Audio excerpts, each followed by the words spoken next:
Hello বন্ধুরা, welcome back to my channel, welcome to new blog. সুন্দরবনের ছোট্ট একটি গ্রাম থেকে আমি সাথী নতুন ভিডিওতে অনেক ওয়েলকাম আর অনেক ভালোবাসা জানাই। আশা করি তোমরা সকলেই ভালো আছো, সুস্থ আছো। আমিও ভালো আছি। বাড়ির দিকে একটু অসুবিধা চলছে, তো চলো আগে ভিডিও দেখা কন্টিনিউ করো, তারপরে বলছি বাড়ির দিকে কি অসুবিধা। তো এই যে দেখো সকাল সকাল একটুখানি 2-4 জন এসেছিলো, পরিয়ে ছেড়ে দিয়ে তারপরে দেখো সবজি কাটতে বসে গিয়েছি। এখানে দেখো শিম কেটে নিলাম, একটু শিম, একটু মূলো, একটু আলু, একটু বেগুন, একটু পালং শাক, এই সমস্ত কিছু দিয়ে একটা সবজি তরকারি হবে। আর সঙ্গে হবে লাউ তরকারি। লাউ যে কাটছি না, চিংড়ি মাছের বড়ই অভাব, কারণ বাজার থেকে আজকে চিংড়ি মাছ আসবে না। তো ওটা মানে লাউটা কাটার পরে শুনেছি যে আজকে চিংড়ি মাছ নেই বাজারে। তো ওই কারণে কি আর করব, কেটে যখন ফেলেছি তো কিছু করার নেই। এই যে দেখো একটুখানি মাখো মাখো করে রান্না করব। যেহেতু মার্কেটে চিংড়ি নেই, তাই ভেবেছি যে পুকুর থেকে একটুখানি চিংড়ি ধরে নেব। এই যে জাল যে হয় না, মানে চিংড়ি ধরা যে জালগুলো বা ছোট মাছ ধরার জাল, সেটা দিয়েই ধরে নেব। তো চলো দেখা যাক পাই কিনা। পুকুরের চিংড়ি তো একটু সাইজে ছোট হয়, কিন্তু বেশ ভালো মজে এই লাউয়ের সাথে, ভালোও লাগে। মিষ্টি চিংড়ি দিয়ে তরকারি খেতে খুব ভালো লাগে। তো সে যাই হোক, দেখো এখানে লাউটা এত সুন্দর নরম আর নধর, কি সুন্দর লাগছে যে আমার কাটতে কি বলবো তোমাদেরকে। এই সময় লাউ খেতে কিন্তু বেশ ভালোই লাগে। সে যাই হোক, সবজি টবজি কেটে গুছিয়ে ধুয়ে রেখে দিয়ে চলে আসলাম পুকুর পাড়ে। এই যে দেখো, ওই যে রবীন্দ্রনাথ ঠাকুরের একটা লাইন আছে না, আঁচলে ছাঁকিয়ে তারা ছোট মাছ ধরে, তো আমারও হচ্ছে সেই আজকে ছোট চিংড়ি ধরে নেবো পুকুর থেকে। তাই এই জালটা দিয়ে দেখো চেষ্টা করছি, আর পাচ্ছিও তাই। অনেক ছোট ছোট চিংড়ি, কিন্তু অনেক চিংড়ি পড়ছে পুকুরে না। এই যে দেখতে পাচ্ছ যে শান্তি ঘাস বলি বা আগাছা বলি, যাই বলো না কেন, এই যে আগাছাগুলো পুকুরের ধারে ধারে হয়ে রয়েছে, এর ভেতরে না চিংড়ি, কাঁকড়া, তারপরে হচ্ছে ওই যে জিওল মাছগুলো হয়, তো সেইগুলো কিন্তু ভালোই রকম রয়েছে। দেখো আমি না প্রত্যেকবারই অনেকটা পরিমাণ করে কিন্তু পাচ্ছি চিংড়ি, ছোট চিংড়ি, কিন্তু তবুও কিন্তু পাচ্ছি। আর আমাদের পুচকু না, এটা হচ্ছে তোমাদের সাথে দেখাচ্ছে, মানে ভিডিওটা করছে। ওই যে দেখো কি করছে দেখেছো ও ফোনটা নিয়ে, তো কি আর করব। তো ওইভাবেই তোমাদের সাথে শেয়ার করলাম। আর পুকুরটা দেখেছো জল কতটা কমে গিয়েছে, 2বার মাত্র তলাতে জল দেওয়া হয়েছে, মানে ধানের তোলা। যেহেতু গরমের ধান আমাদের চাষ হয়, তো বাপের বাড়িতে আর কি, তো গরমের ধান চাষের জন্য যে জলটা প্রয়োজন, দেখো তাতেই অর্ধেকটা শুকিয়ে গিয়েছে। এখনও কিন্তু ধানের অঙ্কুরটা ফেলা হয়নি মাঠে। অনেক চাপ রয়েছে বাড়ির দিকে, একজন অসুস্থ মানুষ, আর সেই সঙ্গে উঠোনে ধান, ঘরে ধান, কি বলবো, চারিদিকে একটা অগোছলো অবস্থা। এই যে দেখো পুকুর থেকে এই চিংড়িটা পেয়েছি। এই যে ছোট ছোট চিংড়ি বেছে পরিষ্কার করে নিতে হবে, অনেকটা সময়ও লাগবে এটা বেছে উঠতে। চলো বৌদিকে বেছে গুছিয়ে দিয়ে দেবো। আজকে মা রান্না করবে, বৌদি একটুখানি মানে রান্নাটা শুরু করেছে। আমি চিংড়িগুলো দেখো ধরে বেছে এনে দিয়েছি, রান্নার সমস্ত কিছু গুছিয়ে রেডি করে দিয়েছি। আর তারপরেই তো সকাল থেকে ধান ঝাড়ছিলাম, পরিয়ে ছেড়ে দিয়ে ধান ঝেড়েছিলাম। তারপরে ওই যে সবজি টবজি কেটে, মানে রেস্টের সময় যখন দাদা বাবা রেস্ট নিয়েছিল, তখন কিন্তু আমি সবজি কেটে দিলাম, মাছ ধরে এনে দিলাম, সমস্ত কিছু গুছিয়ে রেডি করে দিয়েছি। এবারে বৌদি একটু বসে রান্না করছে, আবার কিন্তু মা এসে করবে, মানে মা এখন গরুর কাছে গেছে। তো সে যাই হোক, দেখো উঠোনের মধ্যে অনেক ধান, আর তার উপরে আকাশে রয়েছে মেঘ। কয়েকদিন ধরে আকাশটা বেশ ভালো রকমভাবে গুমড়ে রয়েছে। কি আর করব, এই পরিস্থিতির মধ্যে সমস্ত কাজটা গুছিয়ে নেওয়ার চেষ্টা করছি, জানি না কতদূর কোনটা হয়। বৌদিরও শরীরটা ভালো নেই করছে, আবার মানে কোনো কিছু হলেই তো আবার নিয়ে ডাক্তারের কাছে ছুটতে হবে, মানে সব কিছুর চাপ রয়েছে। তার উপরে ঘরে বাইরে উঠোনে দেখো এইরকম ধানের অবস্থা। সে যাই হোক, অনেকটা সময় প্রায় বেলা 3টে পর্যন্ত ধান ঝাড়াই করলাম, তারপরে স্নান সেরে দেখো খেতে বসে গিয়েছি। মাই রান্না করেছে, বৌদি এই যে সবজি তরকারিটা একটু করেছিল, তারপরে মা এসে দেখো এখানে কচু দিয়ে ভেটকি মাছ রান্না করেছে, আর ওখানে ওই যে চিংড়ি দিয়ে লাউটা রান্না হয়েছে, আর অল্প ছোট ছোট চিংড়ি দিয়ে এই যে দেখো ব্রাহ্মী শাক ভাজা হয়েছে। তো সে যাই হোক, তার সেই দিন কিন্তু আমি আর ভিডিওটা কন্টিনিউ করতে পারিনি। কেন পারিনি বলছি তোমাদের সাথে। তো 3টের সময় যেহেতু খাওয়া দাওয়া হয়েছিল, 3টের সময় খাওয়া দাওয়া কমপ্লিট করে উঠতেই বৌদির শরীরটা মারাত্মকভাবে খারাপ হয়েছিল, তো পেটে ব্যথা শুরু হয়ে গিয়েছিল, যা যা হয় প্রেগনেন্সির সময়। তো সে যাই হোক, তো সে কারণে আর কি আশা দিদিকে ফোন করে অ্যাম্বুলেন্স ডেকে বৌদিকে নিয়ে চলে গিয়েছিলাম ডাক্তারের কাছে। তো নিয়ে গিয়ে ডাক্তার চেক আপ করে দেখার পরে বলল একদিন হয়তো কি দুদিন অপেক্ষা করতে হবে। তো সে কারণেই বৌদিকে ভর্তি করে নিয়েছিল। সব কিছু এত তাড়াহুড়ো আর এত তাড়াতাড়ির মধ্যে করতে হয়েছে, যেহেতু ভয় পেয়ে গিয়েছিলাম প্রচণ্ডভাবে, তো এই কারণে তোমাদের সাথে না কিছু শেয়ার করা হয়নি সেভাবে, মানে মাথায়ই আসেনি। জানো তো, বিপদ যখন সামনে আসে না, তখন ওই যে ক্যামেরা অন করার কথা না মাথায়ই থাকে না। সে যাই হোক, অবশ্যই তোমাদেরকে তো দেখাবো যতটা পারবো। তো দেখো, তো ওই কারণে বৌদির কাছে মা রয়েছে, আর আমি দেখো ঘরের সমস্ত কাজবাজ করে নিচ্ছি। আমি অনেকটা সময় ছিলাম, ওই যে ধরো বিকেলবেলা নিয়ে গিয়েছিলাম 4টের সময়, তারপরে প্রায় রাত্রি 9টা পর্যন্ত আমি ছিলাম। মা গিয়ে পৌঁছতেই আমি আর দাদা বাড়ি চলে আসলাম। মা এখন বৌদির কাছে রয়েছে। তো সকালবেলা যেহেতু বাসি ঘরের সমস্ত কাজ মা করতো, বৌদি টুকটাক করতো, আমি একটু আধটু করতাম, মানে গোবর দেওয়ার কাজে আমাকে হাত লাগাতে হতো না, মাই করে দিত সকাল সকাল উঠে। তো মা যেহেতু নেই, তো ওই কারণে সকালবেলা দেখো উনুনটা ভালো করে লেপে নিচ্ছি। আমি যেমন পারি সেভাবেই লেপে নিচ্ছি, কারণ এই যে লেপার কাজটা না খুব একটা ভালো আমি পারি না, কারণ সবে সবে শিখছি। তো এটা এতদিন সংসারের এত কাজ করেছি, যে ঘর লেপার কাজটা একটু কমই করেছি, করিনি বলবো না, করেছি কিন্তু একটু কমই করেছি। সে যাই হোক, উনুন থেকে দেখো ছাইগুলো তুলে একদম পুরো গোয়াল ঘরে রেখে আসলাম, গোয়ালে ছাই লাগে। তো তারপরে দেখো উনুনটা ভালো করে লেপে নিচ্ছি, আর রান্নাঘরের চারিদিকটা ভালো করে মুছে নিলাম। তারপরে দেখো ভাতটাও বসিয়ে দিতে হবে তাড়াতাড়ি করে, কারণ আমাকে আবার যেতে হবে ওখানে, আর মা চলে আসবে, মানে আমি গেলে হসপিটালে মা চলে আসবে। তো আমি যাওয়ার জন্য তো আমাকে রান্না করে ভাত নিয়ে যেতে হবে, কারণ ভাত তরকারি ওখানে তো দেয় না, পেশেন্টের দেয়, পেশেন্টের বাড়ির লোকের জন্য দেয় না। মা যেহেতু গতকাল থেকে ওই যে একরকম না খাওয়াই রয়েছে, তো ওই কারণে যে দেখো চাল ধুয়ে নিয়ে এসেছি, বালতিতে করে জলও নিয়ে চলে এসেছি, ভাত বসিয়ে দেবো আর একটা তরকারি করে নেবো। আবার সকালবেলা পড়তেও এসছে, ওদেরও না করতে পারছি না, মানে এমন একটা পজিশান হয়ে গিয়েছে, ওদেরও না করতে পারছি না, এরকম একটা অবস্থায়। সে যাই হোক, কারণ প্রত্যেকের ভর্তি রয়েছে, ফর্ম ফিল আপ রয়েছে, আমাকেই করিয়ে দিতে হচ্ছে। তো ওরা দেখো পড়ছে উপরে, আর আমি দেখো ঘরের সমস্ত বাসি কাজগুলো ঝটপট করে নিচ্ছি। 2-1জন সবে এসছে, খুব বেশি মানে সকাল হয়নি, এখন খুব বেশি বেলা হয়নি, কারণ অনেকটা সকালেই আমি উঠে সমস্ত বাসি ঘরের কাজগুলো করে নিচ্ছি।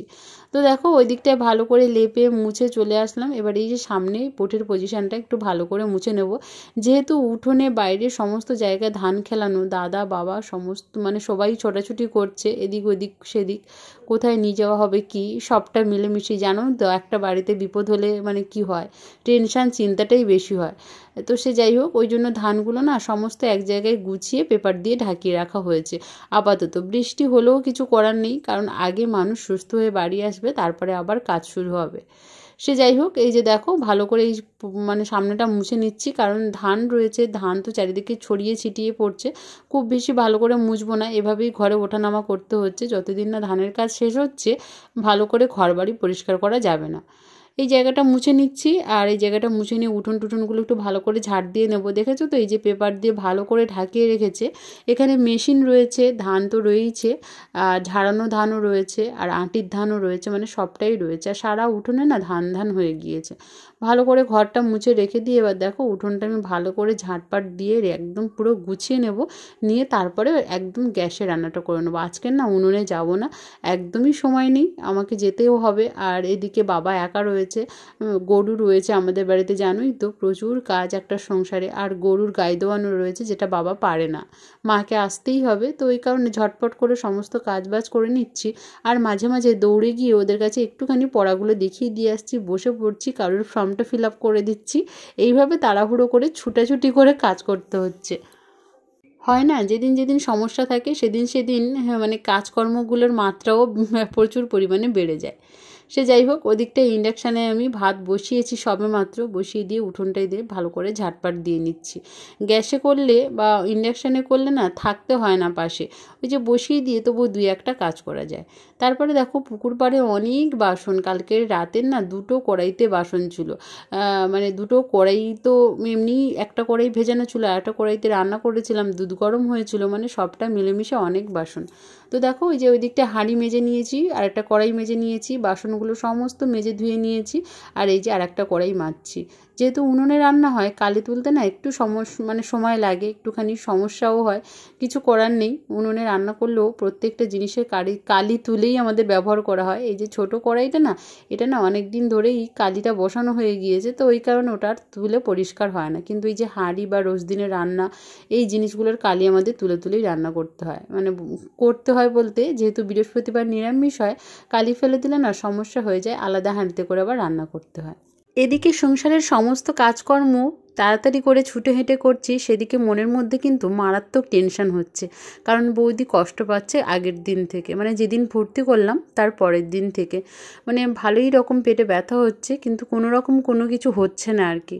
তো সেজন্য প্রচণ্ড টেনশানে আছি। কষ্ট তো পাচ্ছে বৌদি, বুঝতেই পারছি, কারণ মা হওয়ার কষ্ট কি সে যে হয় সেই একমাত্র বোঝে, যে হয় না সে বুঝবে না, বা যে হয় না তার জন্য না, মানে মোটামুটি কেউই বুঝবে না। যার কষ্ট না, এই কষ্টটা যার হয় সেই বোঝে। এদিকে দেখো পেঁয়াজ, লঙ্কা, টমেটো কেটে নিয়েছি, ডিমও সেদ্ধ করে নিয়েছি, যে বললামই ভাত বসিয়ে দিয়েছি। ভাতটা এবার ফুটবে করছি, একটু ভালো করে নেড়ে দিচ্ছি। আর ওই দিকটা দেখো ডিমের ঝোল রান্না করে কমপ্লিট করে একদম গুছিয়ে নিয়েছি, ভাত তরকারি গুছিয়ে নিয়ে স্নান সেরে ঠাকুর পুজোটাও দিয়ে নিচ্ছি। নয়তো আমি না ঠাকুর পুজো দিয়ে গেলে মা কখন আসবে, মা ঘরের কাজ করবে না স্নান করে ঠাকুর পুজো দেবে। ঘরের কাজ বলতে গরুর কাছের কাজগুলো করতে হয়, তো ওই কারণে আমি আজকে পুজো টুজো দিয়ে একেবারে রেডি হয়ে বেরিয়ে যাব। এখন ওই ঘড়ির কাটাতে হয়েছে ওই 9:30 10:45 মতন। তো দেখো ঠাকুরের ভোগ টোগ সমস্ত কিছু সাজিয়ে ফুল টুল তুলে, মানে মোটামুটি তাড়াতাড়ি সবটা তাড়াতাড়ি করে করছি আর কি, যতটা তাড়াতাড়ি করা যায়। তাড়াতাড়ি করতে করতে না একবার জানো তো, মানে আমাদের উঠোনে তো ইট দেওয়া আছে, ইটে পা বেঁধে পড়েও গিয়েছি। মানে যখন দেখবে কোনো কাজ তাড়াহুড়ো করে করতে যাবে, তখন দেখবে কোনো না কোনো বিপদের সম্মুখীন হতে হবে, সে যাই হোক, যেমনই বিপদ হোক। তো দেখো ঠাকুরের ভোগ সাজিয়ে দিয়েছি, ফুল সাজিয়ে দিলাম। এবারে কাঁসর ঘণ্টা বাজিয়ে পুজোটা সমাপন করব, তারপরেই যাব একদম রেডি হয়ে বেরিয়ে। তো চলো তোমরা পুরো ব্লগটা দেখতে থাকো। আর তোমাদের কাছে অবশ্যই একটাই রিকোয়েস্ট করব, তোমরা সকলেই যারা আমার ভিডিও দেখছো অবশ্যই প্রে করো আমার বৌদির জন্য। তো ভালো কিছু অবশ্যই যেন সংবাদ আসে তাড়াতাড়ি।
ঘরের পুজো দেওয়াটা কমপ্লিট করে বাইরে চলে আসলাম। দেখো মন্দির ধুয়ে ফুল দিয়ে গিয়েছিলাম আমি, আর এসে দেখো ধূপটা দিয়ে দিচ্ছি। মোটামুটি সব কিছু কমপ্লিট।